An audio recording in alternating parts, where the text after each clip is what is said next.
Allahumma salli wa sallim ala abdika wa rasulika sayyidina wa maulana Muhammadin wa ala alihi wa ashabihi ajma'in, amma ba'd. Banyak anak, banyak rizki. Ungkapan itu benar apa salah?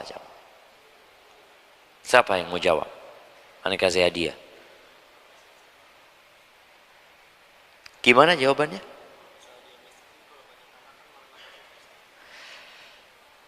Tergantung kondisinya. Artinya kalau dia miskin, banyak anak, tambah susah. Berarti nggak menambah rizkinya. Anak ngurangin rizki. Nah, siapa yang menjawab? Anak kasih hadiah yang kecil buat tentu nggak apa-apa. Tafadhol. Nah, anak itu rizki. Oke, siap. Ketika banyak anaknya berarti rizkinya banyak. Itu anaknya 5, kan rizki anak itu. Betul. Kita kasih hadiah. Nah, ada yang mau nambah jawaban? Tafadhol.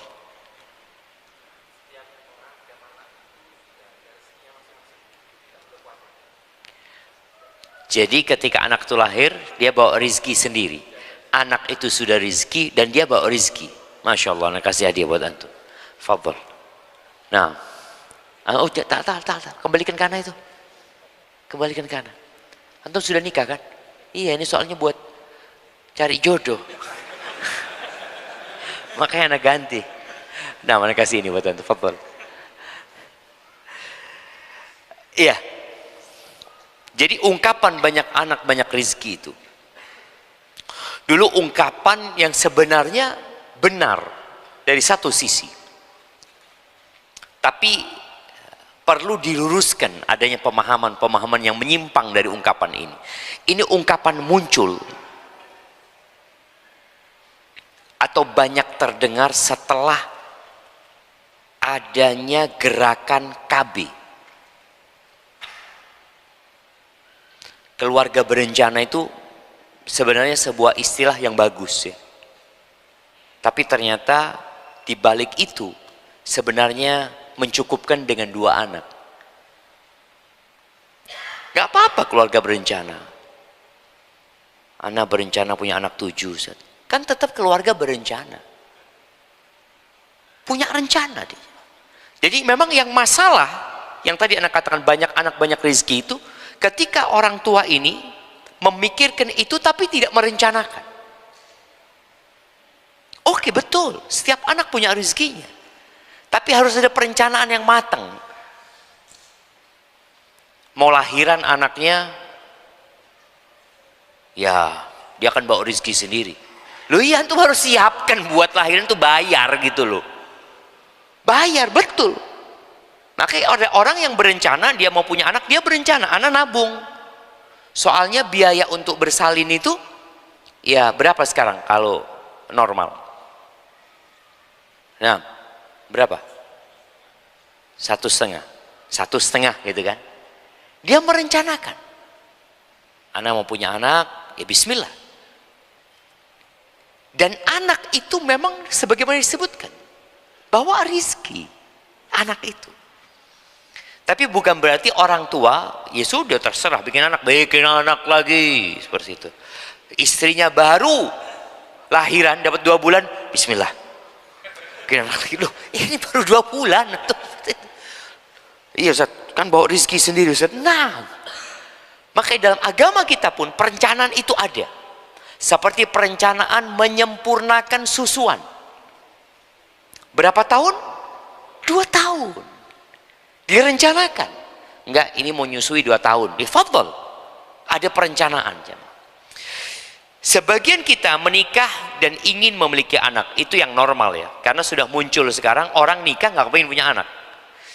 Jadi bukan lagi keluarga berencana, tapi tetap berencana ya. Berencana nggak punya anak juga. Jadi kalau dulu 2 anak cukup, muncul usaha yang lebih parah. Nggak punya anak.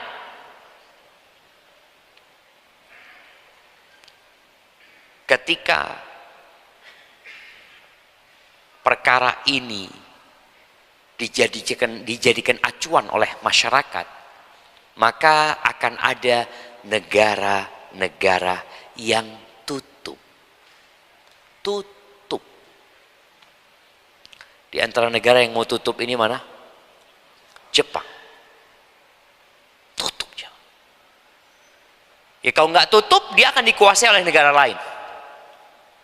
Karena mau tidak mau untuk mendatangkan tenaga kerja, ya nggak cukup rakyatnya. Maka dia akan datangkan orang dari luar. Bekerja di sana, bekerja. Akhirnya lebih banyak daripada penduduk aslinya. Itu kalau kita mau bicara secara rasional ya. Makanya kenapa takut? Negara itu takut. Ketika jumlah penduduknya sedikit, dan dia lihat di tempat lain, oh banyak penduduknya. Mereka akan datang ke negeri itu, kemudian menjajah negeri itu dengan memperbanyak anak di negeri itu. Jepang, ya, Jerman juga. Kemudian Singapura dikatakan, Korea Selatan. Karena muncul orang-orang nggak mau punya anak itu loh. Nggak mau punya anak bukan karena takut rizki. Kalau mereka ini. Tapi takut kerepotan. Karena mereka sudah terserang penyakit feminisme. Gerakan feminisme ini yang menuntut kesamaan gender, ya sudah. Engkau nggak hamil, kenapa aku harus hamil? Engkau yang enak. Aku capek, lelah, tubuhku rusak. Tapi secara fitrah manusia kebanyakan masih punya anak lah. Ingin punya anak ya. Tapi ada yang sampai mati nggak punya anak. Tadi ungkapan dari saudara kita, anak itu rizki. Ada sampai mati nggak punya anak. Dia doa, Rabbi habli minas salihin. Terus ya Allah berikan kepada aku anak keturunan yang soleh.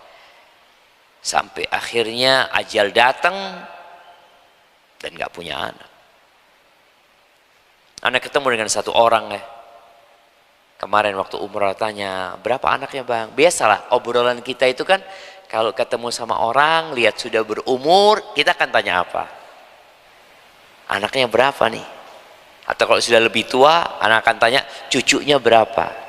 Itu sebagai pembuka obrolan. Tapi ternyata sebagian obrolan itu menyakitkan hati. Tapi anak nggak tahu, dia belum dikasih Ustaz. Belum dikasih. Anak punya bibi sampai meninggal, nggak dikasih anak. Supaya kita tahu anak itu rizki. Anak itu rizki dan membawa rizki. Nggak bisa orang bikin anak. Yang bisa dia lakukan adalah proses. Yang dengan itu semoga punya anak. Jangan antum percaya bahwa anak itu rizki dan antum berdoa Rabbi habli minas salihin, Allah itu maha kuasa atas segala sesuatu. Ustaz, lu antum kok nak nikah? Kan Allah maha kuasa atas segala sesuatu. Ustaz, bisa kasih anak-anak tanpa anak menikah. Waduh, bahaya antum. Ada prosesnya, ada sebabnya. Maka kalau engkau ingin punya anak, ya nikah. Tapi ketika datang seorang sahabat kepada Nabi SAW, ya Ma'qil bin Yasar, dia mengatakan, ya Rasulullah, inni asabtu mra'atan dhata mansibin wa jamal. Aku tuh dapat perempuan ya Rasulullah, cantik dan terhormat, tapi dia nggak bisa punya anak. Boleh aku nikah sama dia? La. Besoknya datang lagi Ma'qil, ya Rasulullah, ayolah Rasulullah gitu ya. Dia itu minta saran, dikasih saran nggak mau. Kan ada model orang kayak gitu. Tolong sarannya Ustaz. Jangan. Aduh kok jangan Ustaz. Loh kau minta saran. Dan di sahabat minta saran Nabi SAW. Dan Nabi mengatakan la. Tapi karena sudah kadung jatuh cinta sama dia, dia maksa aja. Datang lagi yang kedua, Nabi mengatakan la. Sudah pergi lagi dia. Masih kepikiran dia, datang lagi, mungkin Nabi berubah pikiran sallallahu alaihi wasallam, dia ngomong lagi sama Nabi sallallahu alaihi wasallam. Nabi mengatakan la, enggak, Tazawwajul waludal wadud. Kalian nikahlah dengan wanita yang penyayang dan subur. Artinya kalau bicara suruh milih, ya pilihlah perempuan yang kayak gitu. Kenapa? Fa inni mukatsirun bikumul umam yaumil qiyamah. Aku itu ingin umatku banyak pada hari kiamat. Jadi ketika antum punya anak, sejatinya antum sedang menjalankan perencanaan Nabi Muhammad SAW. Ada kan perempuan yang diajak punya anak, ayo punya anak lagi ya. Tuh bang, capek bang. Berapa anak? Baru 3 udah capek. Iya, itu fulan cuma 1. Tapi alhamdulillah jemaah. Anak kemarin ketemu sohib. Dia cerita, Ustadz, sekarang terjadi perubahan di konsep hidup yang berkaitan dengan punya anak. Kok bisa? Kalau Ustadz lihat generasi bapak-bapak kita, itu anaknya 3, anaknya 4, anaknya 2. Karena mereka termasuk generasi yang dapat pressing urusan KB dulu. Generasi bapak kita. Tapi Ustadz, anak-anak sekarang Ustadz, sahib-sahibnya dia, anaknya 5, 7. Ustadz. Generasi yang ya seumur anak lah. Dan memang kalau dilihat, betul juga. Karena generasi yang sekarang mulai belajar, mulai ngaji. Walaupun muncul tadi kelompok yang nggak mau punya anak sama sekali gitu, yang nyeleneh. Maka Nabi SAW mengatakan tazawwajul waludal wadud. Akhirnya faham Maqil bin Yasar ini. Kenapa Nabi melarang? Karena menikah itu bukan hanya untuk bersenang-senang. Menikah itu bukan hanya untuk menyalurkan syahwat. Menikah itu adalah merencanakan bagaimana memakmurkan bumi Allah Azza wa Jalla dengan orang-orang soleh. Itu tujuan menikah. Jadi tatkala seorang menikah tidak mau punya anak, sudah bertentangan dengan tujuan Rasul Sallallahu Alaihi Wasallam menyuruh para sahabat menikah. Taibah. Jadi tadi ada yang berusaha punya anak tapi nggak punya anak. Di sisi lain ada yang Allah kasih anak padahal dia nggak siap punya anak. Betul. Dia belum siap punya anak, tahu, aduh udah hamil. Mahasiswa kan kadang-kala bicara, insya Allah kita punya anak setelah lulus gitu ya. Tahu-tahu baru 2 bulan sudah hamil. Ini rezeki. Allah berikan. Orang lain bertahun-tahun kepingin punya anak, nggak bisa punya anak. Keluar uang 100 juta, 200 juta, ikut program, nggak punya anak. Antum dikasih sama Allah Azza wa Jalla. Maka tolong disyukuri.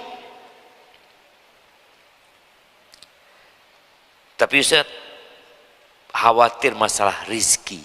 Ini yang jadi masalah. Jadi masalah rizki itu memang menjadi kecemasan nasional mungkin ya. Apalagi di saat kita tahu sekarang ini kondisi ekonomi tidak baik-baik saja. Apa benar kondisi ekonomi sedang tidak baik-baik saja? Nah, ya yang baik-baik tetap baik-baik Ustaz. Yang tidak baik-baik ya mungkin ada, dan alhamdulillah ada MBG sekarang Ustaz. Nah, itu termasuk rizki. Di mana anak-anak bisa makan bergizi ya. Itu salah satu menjadi proyek pemerintah kita, dan semoga proyek itu berjalan dengan baik sehingga mendukung antum untuk punya anak banyak. Alhamdulillah ada proyek nih. Apa dibatasi yang dapat MBG jamaah? Enggak kan? Nggak ada kan? Walaupun kita tahu ada tunjangan yang dibatasi. Tunjangan anak itu untuk PNS berapa? 2 apa 3? 2 ya, untuk PNS 2. Kalau ketiga siapa yang nanggung? Allah yang nanggung ya. Allah yang nanggung. Jadi 1, 2, 3, 4, 5, 6, 7, 8, 9, 10. Capek mungkin untuk menghitung. Yang sering Anda sebutkan di Bondowoso ada Ustadz punya anak 28. dari satu istri. 28. Gimana kalau istrinya 2? Bayangin, dari satu istri 28. Itu generasi sebelum bapak kita ya, generasi yang dulu. Itu generasi yang melahirkan bapak-bapak kita. Anak punya orang tua satu saudara kalau nggak salah 10. Generasi itu ya. Anak punya ibu satu saudara 7. Kemudian setelah generasi itu turun gitu kan jumlahnya, dan sekarang mungkin akan naik lagi. Dan itu punya anak 28. Semuanya jadi orang. Nggak ada yang jadi macan. Jadi orang, semuanya jadi orang. Dan anak berjumpa lagi setelah anak sering cerita itu. Kemudian dapat cerita lagi di Surabaya. Ada satu orang, bangsanya Shibli dia. Anak dapat berita, bapaknya dia itu satu saudara 25. Anak WA. Bang, bener bapak antum satu saudara 25 dari satu ibu. Sahih Ustaz. Dan anak punya nenek gak punya pembantu Ustaz. 25 anak tanpa pembantu. Kok bisa ya? Innamal a'malu binniyat wa innamal likulli imri'in ma nawa. Padahal kerjaan orang dulu itu, dia hidup di masa setelah kemerdekaan. Kalau antum lihat, atau sebelum kemerdekaan mbahnya itu hidup. Sulit secara ekonomi. Tapi ternyata Allah kasih. Dan saat ini bicara ekonomi, kalau bicara kita sedang tidak baik-baik saja. Orang dulu jemaah yang punya motor itu sedikit sekali. Sedikit yang punya motor. Apalagi yang punya mobil.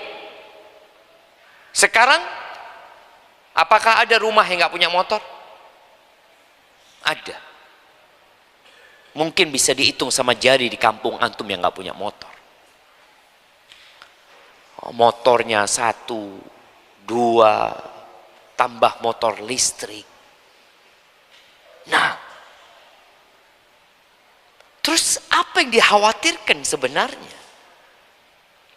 Kalau bicara keluarga berencana, ya silahkan berencana. Di Indonesia ini jamaah, ada berapa pulau? 17.000 lebih. Yang dihuni berapa? Yang baru dihuni itu 6.000-an. Anggap 7.000 lah sekarang. Tersisa 11.000 pulau belum dihuni. Sedangkan kita dikasih amanah untuk memakmurkan bumi ini. Antum bikin anak yang banyak, satu kabilah antum taruh di pulau sana. Minta sama pemerintah, saya akan hidupkan pulau ini. Nah, kosong pulau itu jemaah. Kosong. Ketika tidak ada penghuninya, nanti dicaplok sama negara mana, dicaplok sama negara mana, karena nggak ada penghuninya. Maka perlu, karena dulu program Pak Harto itu pemerataan penduduk ya, dengan adanya transmigrasi. Cukup antum transmigrasi sama istri antum. 100 tahun lagi ternyata kampung itu adalah, siapa nama antum? Saat. Ini Saat. Taruh di satu pulau, 100 tahun kemudian yang ada di situ Bani Saat. Semua anak keturunannya Saat. Wallahi sahih jemaah. Jadi kalau bicara kabilah di masa lalu itu, memang mereka menempati kampung itu ya kabilah itu, ya suku itu. Mereka berkembang, mungkin bahasanya masa berkembang biak. Apa bahasanya? Masa berkembang biak jemaah? Ya enggak lah jemaah.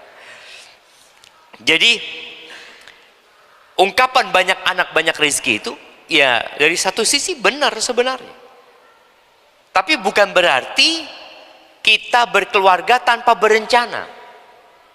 Yang anak contohkan tadi, engkau punya anak, ya sudah nunggu kalau bisa anaknya ini sampai disapih, nanti baru bicara nambah anak lagi.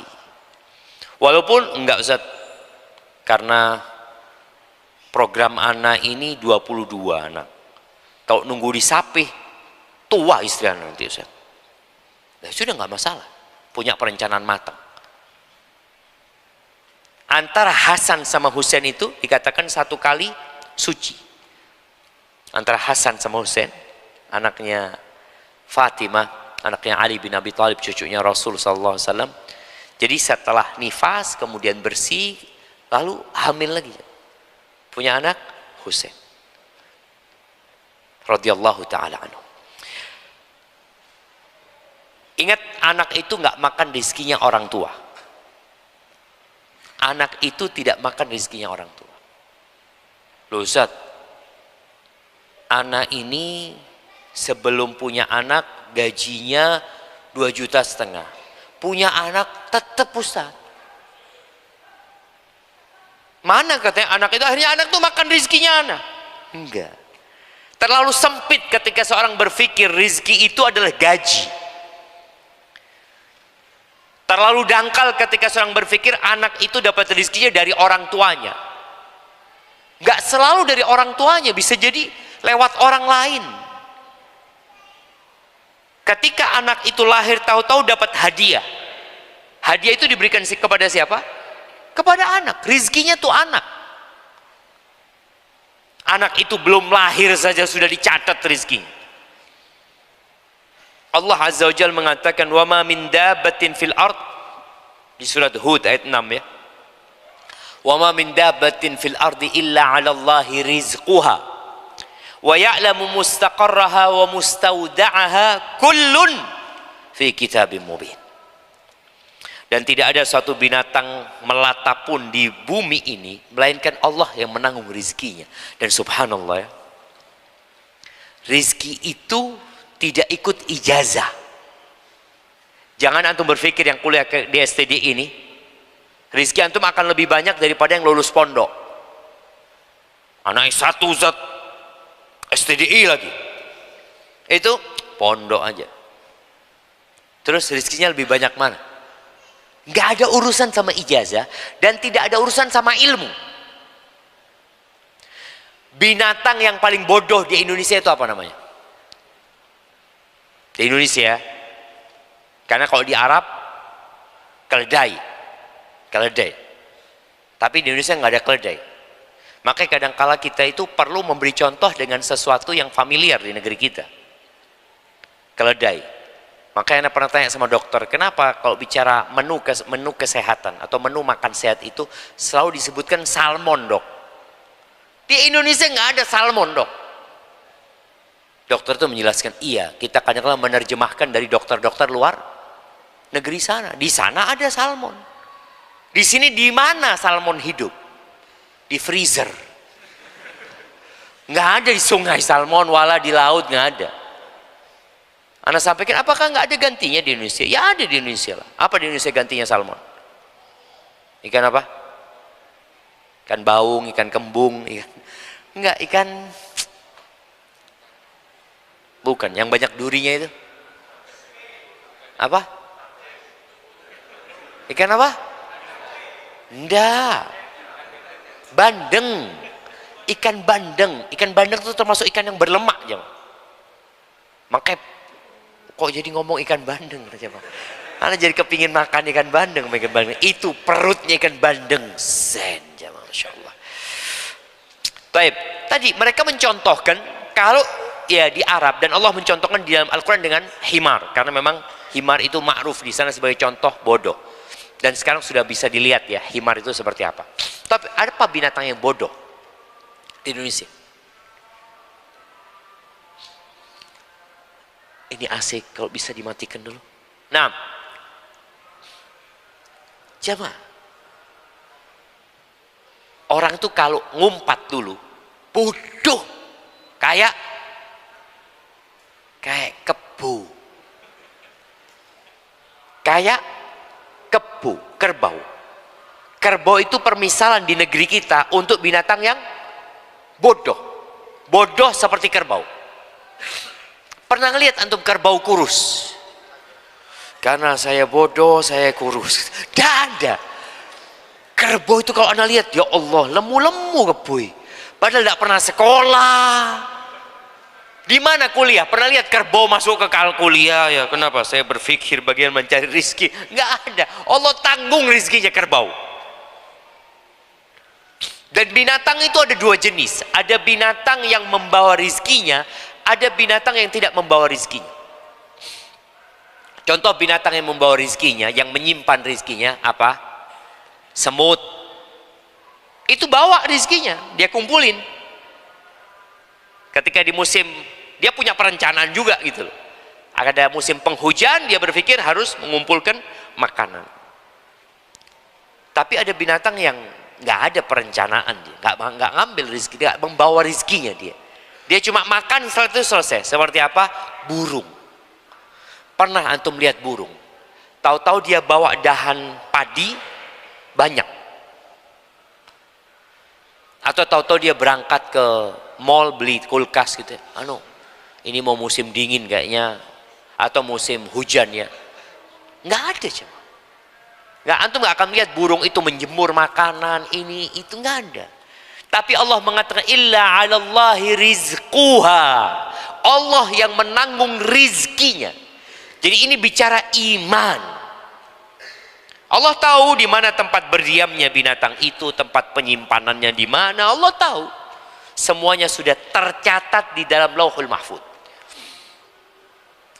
Kalau bicara manusia, ada pencatatan ketika di perut. Ketika umur 120 hari, dicatat lagi ya. Sebutkan 4 hal yang dicatat ketika di perut ibundanya. Nah, sebelah sini belum ada yang jawab. Nah, antum. Rizkinya, ajalnya, amalnya, masuk surga atau masuk neraka, bahagia atau sama, Masya Allah. Antum mau nikah? Belum ya? Ini anak kasih antum, ya Allah, diakah jodohku, Masya Allah. Mudah-mudahan segera menikah. Iya, yang ditulis tadi rizkinya, karena orang banyak ngomong jodoh. Jodoh itu termasuk rizki, itu masuk anak, rizkinya, ajalnya, amalnya. Jadi apa yang akan dia kerjakan dalam kehidupan ini semua sudah dicatat. Ini memindah dari buku induk yang ada di Lauhul Mahfuz. Dipindah ke setiap orang. Malaikat datang mencatat. Yang keempat adalah syaqiyun au sa'id. Dia masuk surga atau masuk neraka. Allah udah tahu dengan ilmunya. Maka bicara rizki itu sudah dicatat. Dulu bangsa Arab itu termasuk yang tidak percaya dengan urusan rizki ini. Terjadilah pembunuhan terhadap anak-anak mereka. Yang biasa mereka bunuh adalah anak perempuan, yang kadang-kala anak laki-laki dibunuh. Tapi keumumannya mereka membunuh anak perempuan. Di surat Al-Isra ayat 31, Allah mengatakan, "Wala taqtulu auladakum khasyata imlaqin nahnu narzuquhum wa iyyakum." Kata Allah, janganlah kalian membunuh anak-anak kalian karena takut kelaparan, takut, cemas. Nanti gimana? Ini khawatir dengan masa depan. Lalu apa kata Allah? Kami yang kasih rizki kepada mereka. Kalian jangan takut, kalian jangan khawatir. Tuh anak kami yang ngasih rizki. Wa iyyakum, dan rizkinya kalian juga kami yang ngasih. Gitu. Jadi jangan berpikir akhirnya untuk membunuh anak-anak itu karena takut kelaparan. Takut. Membunuh mereka adalah dosa yang besar ya. Itu di surat Al-Isra. Di surat Al-An'am ayat 151 Allah mengatakan, "Wala taqtulu auladakum min imlaqin." Janganlah kalian membunuh anak kalian karena kelaparan. Kalau yang tadi karena khawatir kelaparan. Maka Allah kasih tahu, kami yang ngasih rezeki kepada anak-anak kalian, jangan khawatir kalian gitu. Dan kepada kalian. Di sini Allah mengatakan wala taqtulu auladakum min imlaqin. Jangan kalian membunuh anak-anak kalian karena sedang kelaparan. Dia mungkin lihat satu piring ini anaknya, ya Allah, makan dia. Kemudian dia bunuh anak. Jangan. Lalu Allah mengatakan nahnu narzuqukum wa iyyahum. Di sini dibalik. Allah mengingatkan kami yang kasih rizki kepada kalian dan kepada mereka. Karena posisinya sedang kelaparan. Kalau yang pertama posisinya khawatir kelaparan, maka Allah kasih ingat, kami kasih rezeki kepada mereka. Yang kalian khawatirkan mereka kelaparan, atau nanti kelaparan akan menimpa kalian kalau mereka tumbuh besar nantinya, lalu kalian mau bunuh, jangan. Kami yang kasih rezeki kepada mereka. Kalau di sini di Al-An'am ayat 151, karena sedang kelaparan, maka Allah kasih tahu, kami yang kasih rezeki kepada kalian dan kepada mereka. Jamaah, rizki itu jalan bareng sama ajal. Jalan bareng.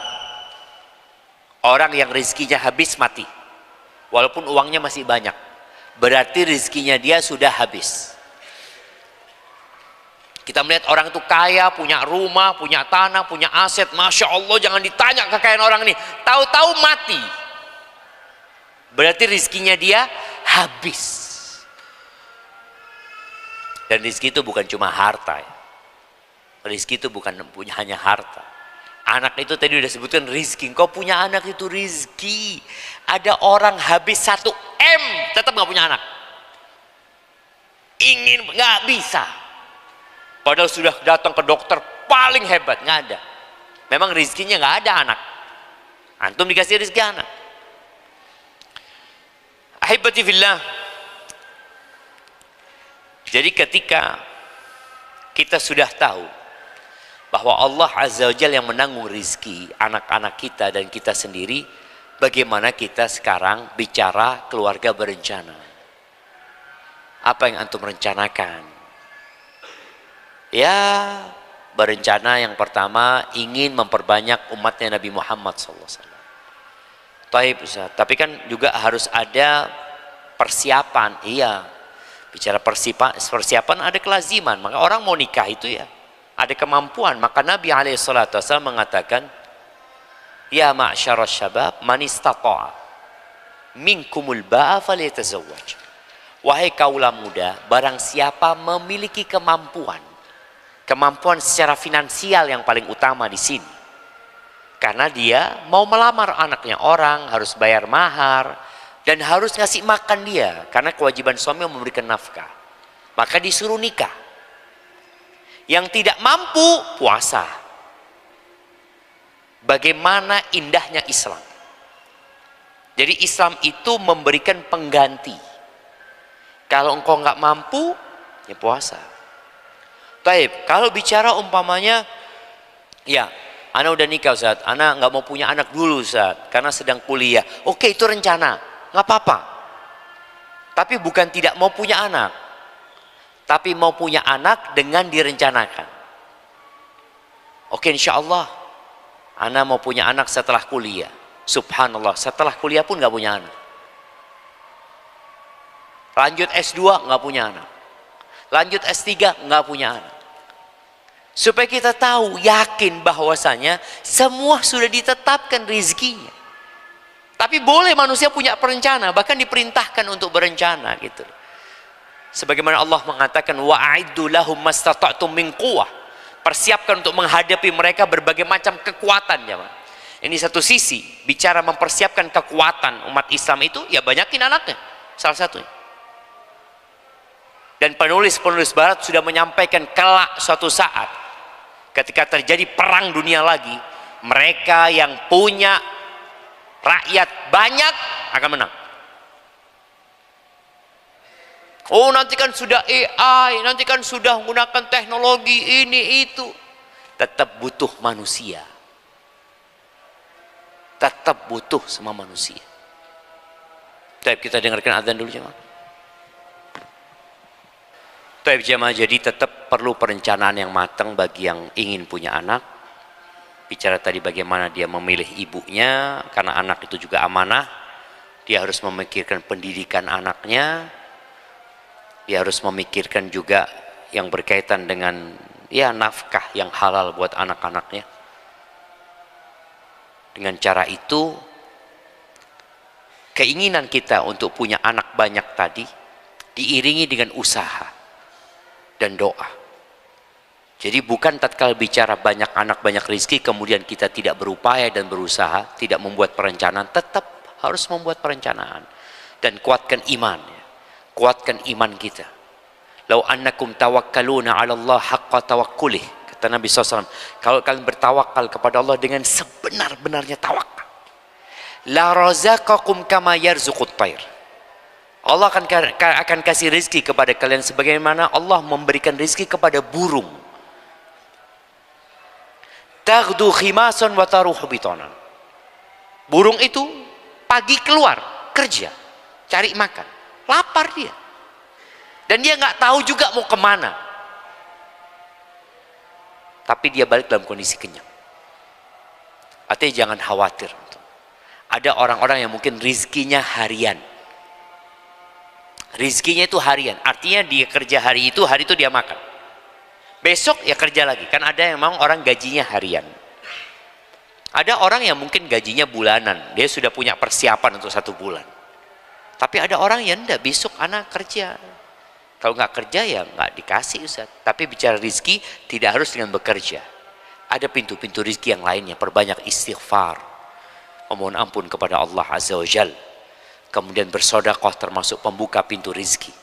Sehingga dengan cara itu tetap, kalau bicara banyak anak banyak rizki, itu sebuah kepastian yang Allah sudah tentukan sebenarnya. Tapi bicara rizki tetap harus ada usaha, ada perencanaan dari hamba, sisanya serahkan sama Allah SWT.